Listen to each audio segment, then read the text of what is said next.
Hey everybody, we are here at the Anaheim Convention Center to talk D23 Expo 2017. It's been a couple years, obviously. It's an every other year convention and we're glad to see it come back. But that said, there's a lot of intricacies to this show. It's a very different type of convention. In fact, I'd go so far to say it's like no other con that we attend, at least. They very much emphasize that word expo in terms of this is kind of like an old school celebration of all things of the brand. So definitely as you're kind of following through this guide, make sure to understand that there are a lot of nuances to the show, and definitely make D23Expo.com your friend. Go through the rules, check everything out, and then ask lots of questions at the show. We can only kind of report on things and share tips as far as what we know from what's been delivered in information this year, and also past experiences. And one of the things about D23 Expo, just up front, they're not the best on communication. In fact, you'll find there's a lot of things that aren't announced and you just kind of stumble into them on the show floor, which is kind of fun, kind of exciting, kind of like Christmas morning, and it can also be kind of frustrating sometimes. So don't be surprised if you don't know what exclusives are going to be there in many cases, or what swag or things like that, because it's not like San Diego Comic-Con where there's a bunch of stuff being delivered all the time. With that being said, also, it is very unique in that they have a lot of their own rules, and you know, it really feels in a lot of ways like they operate as like, we don't really care what other conventions are doing, this is what we're doing with our expo. And so we're celebrating all the branches of our brands, and we don't really care. So for example, something as simple as food or drink, a lot of times convention centers will say no food or drink, but it's not really enforced. And in this case, it can be enforced more likely. In fact, one of the things to really prepare for is the fact that this year they are doing all sorts of new security with metal detectors, as well as with bag checks and all of these things, and that is very worrisome. I mean, it's great for better security measures, obviously, but 2015, the struggles that D23 had in getting people into the convention were like nothing we've ever seen before. We've never seen the backups that they had. They had such little staff scanning badges to let people in. It was nuts. It was like crazy hot outside, and hundreds, thousands of people trapped outside trying to get in the con. And now adding bag check and security, extra security measures, metal detectors, it is a little worrisome, but hopefully they've got it locked down. I'm trying to have faith. Every year, 2011, 2013, 2015, I've always been super optimistic that they're gonna like have it locked down because they're Disney and they have all the resources in the world. And honestly, on the operations side, every year I've been a little bit let down by that. So hoping this year is a difference with that. One other thing to note is in terms of becoming a D23 member, there are benefits to becoming a gold member, and you can still do that. Again, you can head over to their website and do that. This year, what they've reported so far, one, priority seating in Hall D23 and the arena. So Hall D23 will take a look kind of in the area in a little bit, but that's kind of their Hall H, their big 7,500 seater. And then the arena is kind of their ballroom 20, like their 4,000 seater there. But having priority can really help there. Might make it worthwhile to invest in that. Additionally, there's a free print that you're going to get, and then they say that there'll be certain like little giveaways, bonuses from some of their friends on the floor, some of the other exhibitors. So things that might make it worth the little investment there. So with that being said, let's make our way over a little bit closer to the convention center. All right, we're right here in front of the convention center. This is going to be your main entrance during the show. We want to talk a little bit about tickets. So first off, make sure if you've not bought your tickets yet, if you've been on the fence, it is online ticket sales only. So don't expect to show up to the show and be able to buy tickets. As of this recording, Saturday is sold out. There's still Friday and Sunday single day as well as 3-day. All badges will be sent to you in the mail if you purchase by June 23rd. If you're June 24th or after, you're going to have to pick it up at Will Call, which is down by the arena over there at the arena box office. So make sure you get here extra early if you're picking up, if you're a late purchaser. When you enter, so you're going to get your badge in the mail, but you're going to enter over here. They're going to be scanning. If they do it the same as last time, they're going to scan your badge, which took crazy long. Like on the first day, they were shuffling everyone through, thousands of people, and there was like 2 people scanning badges. It was nuts, and I thought by the time we got to Sunday it would be like a team of 20 scanning badges, and it just never happened. It increased somewhat, but it was really, really rough. So we'll see. They might set it up like WonderCon where they do security, kind of a whole perimeter here, and do maybe checks of bags and metal detectors out on the perimeter, and also scan there. Not really sure yet. We don't know, and I wouldn't be surprised if we don't know until Friday morning fully. We will be out here the day before the show looking around, and we'll report whatever we can on social media so you can follow along with us there. But once you go inside, you'll get your program, you'll get your lanyard as well. You'll be able to pick those up there. And then again, just to stress, they do say no food or beverage. So what does that mean in terms of, you know, I would assume water would be okay.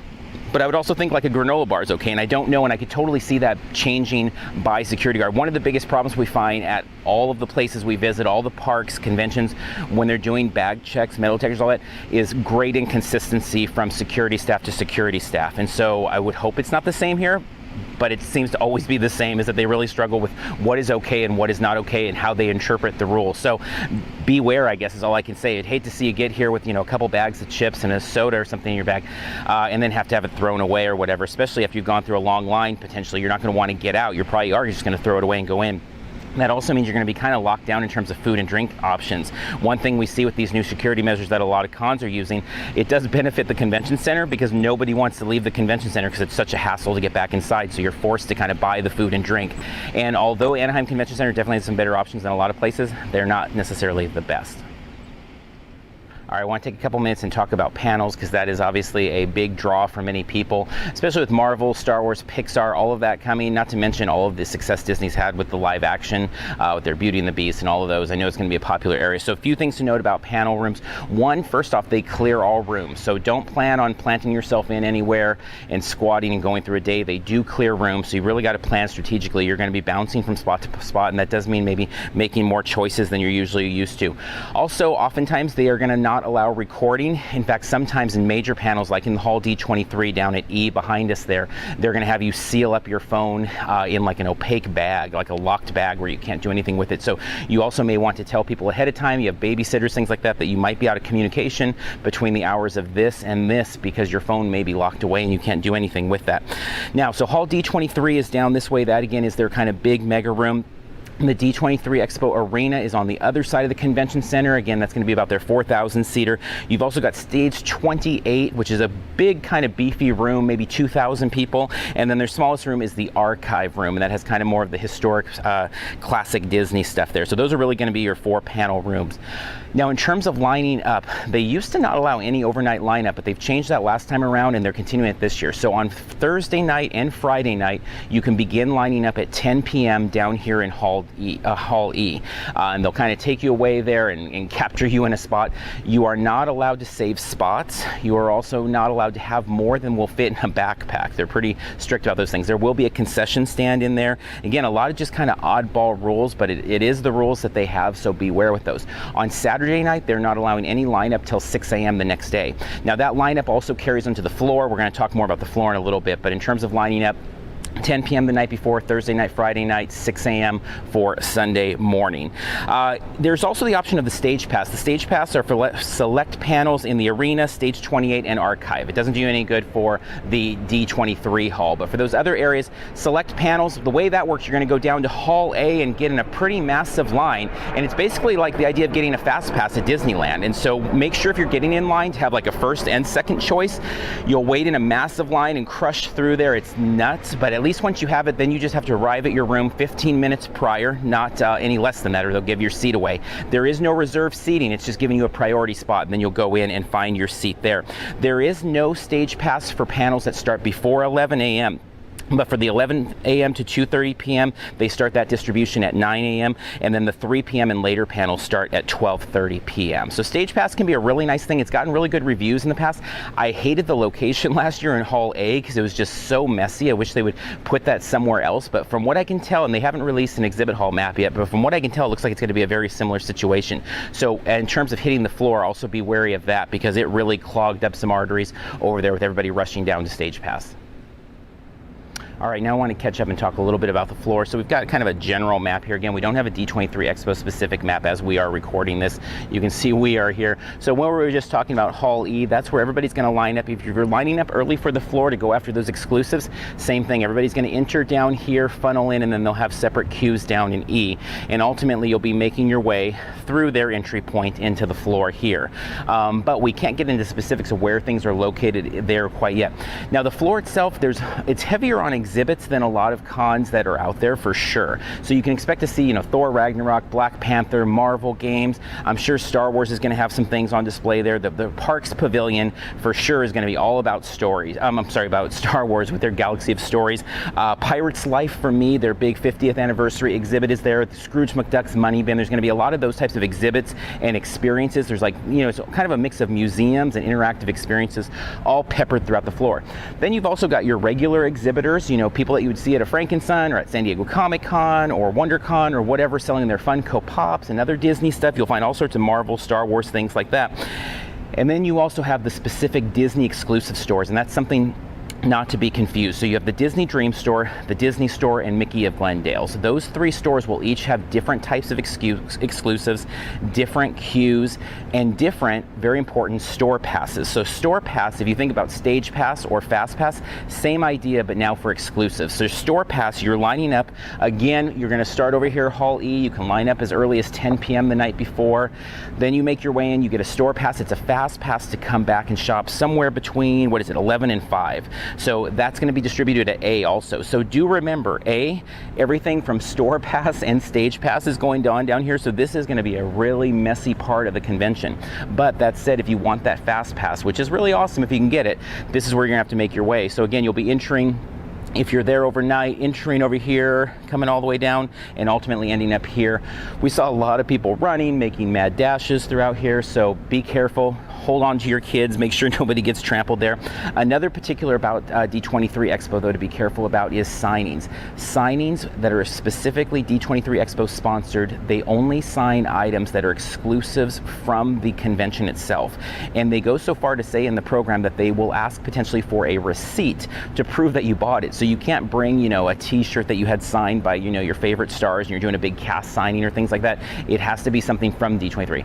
Again, always check with the cast members, if we want to call them that, the people working the various booths there to verify what's what, but do plan that. I wouldn't be bringing, books that you've had signed many times, except the exception to that is in that regular kind of exhibitor vendor area, there will be signings in there that are more sponsored signings. Like if you've been to conventions, for example, San Diego Comic-Con, in Sales Pavilion, there's various vendors there that are charging $20, $50, things like that.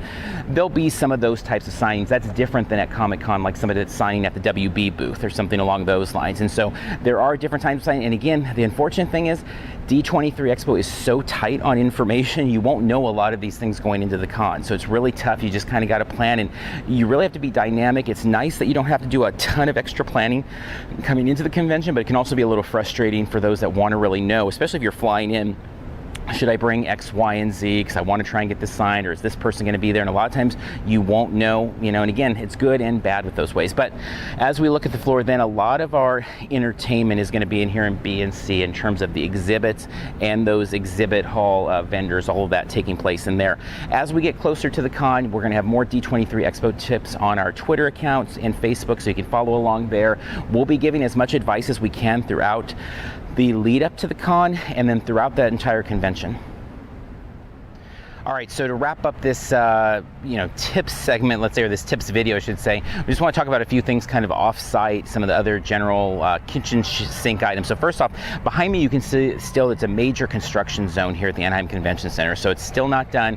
If you were here for WonderCon, it doesn't look like much has changed in terms of the attendee experience at a convention. It's still massive construction there. Maybe we're missing something, but in terms of everything we can see, parking, all of that.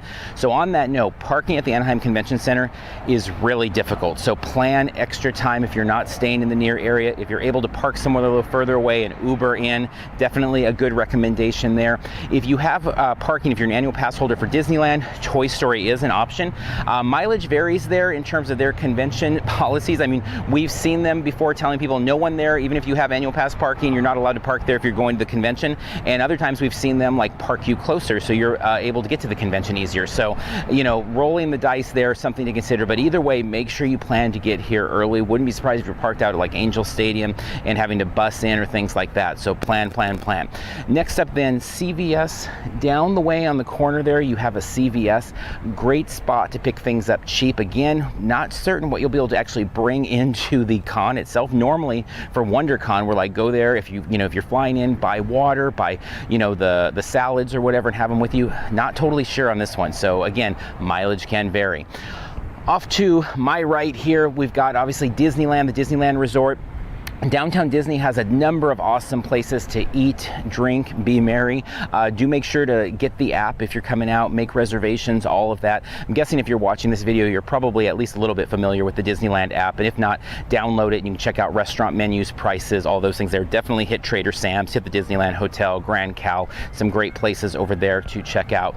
Lastly, inside the Hilton and the Marriott, there's lots of great places just to sit and relax and charge your phone and eat as well. Obviously, you're paying inflated prices and they get really busy. So again, not knowing yet how security measures are going to work, I don't even know for us how much we're going to be able to use those things. So with that said, we will have more information leading up to the con again on social media, so follow along with us there, and we will be at the con sharing whatever we can. So wrapping up there, preparing for D23 Expo 2017. Until next time, we'll see you in line somewhere.